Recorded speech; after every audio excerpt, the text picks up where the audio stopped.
नागपूरचं सावजी खाल्लं तर आपण 1 महिना आजारी पडू शकतो. अशा पद्धतीचं अन्न आपण खातो, जे तेलकट, फॅटी, जास्त साखर आणि मीठयुक्त आहे. असे पदार्थ खाल्ल्याने हार्ट अटॅकची भीती असते. अशा पद्धतीचं वक्तव्य अन्न आणि औषध प्रशासन विभागाचे आयुक्त तुकाराम मुंडे यांनी अमरावतीच्या एका विशेष कार्यक्रमात केलं होतं.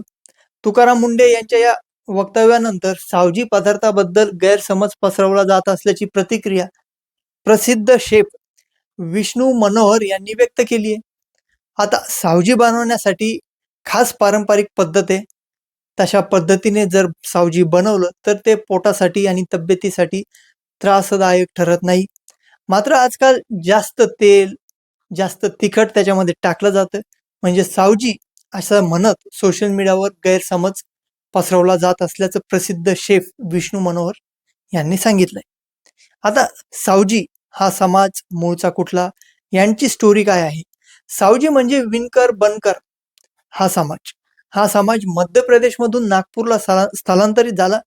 याशिवाय काही समाज सोलापूर तर देशातील अनेक भागात स्थलांतरित झाला. सोलापूरमध्ये विणकर समाजाच्या चादरी प्रसिद्ध आहेत.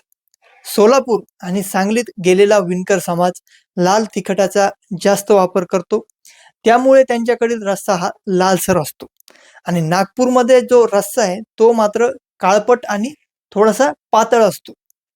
आता हे सावजी पदार्थ आहे, हे नेमके कसे तयार केले जातात हा प्रश्न आहे, ज्याच्यावरती आता तुकाराम मुंडे यांनी वादग्रस्त टिप्पणी केली. महाराष्ट्रात स्थलांतरित झालेल्या सावजीची पद्धत पूर्णपणे वेगळी आहे. सावजीसाठी मसाले आधी भाजले जातात, त्यानंतर ते मसाले गरम पाण्यात उकळतात आणि त्यानंतर पाट्या वरवंट्यावर ते वाटतात. म्हणून सावजी मसाल्याचा रस्सा पातळ असतो. मात्र आजकाल सावजी म्हणजे खूप तिखट आणि तेलाचा तवंग असल्याची समज निर्माण झाली आहे. मात्र योग्य पद्धतीने या सावजीचा रस्सा तयार केला तर ऍसिडिटी सारखे प्रकार, जळजळ होणार नाही. सावजी नक्की छान होईल आणि त्याच्या प्रेमात एक जनता पडू शकते त्या टेस्टच्या. त्यामुळे सावजी म्हणजे तिखट असं निश्चित नाहीये. तर तुकाराम मुंडे यांनी या सावजी खाद्य संस्कृतीबद्दल जे काही टिप्पणी केली आहे त्याबद्दल तुमचं मत काय आहे?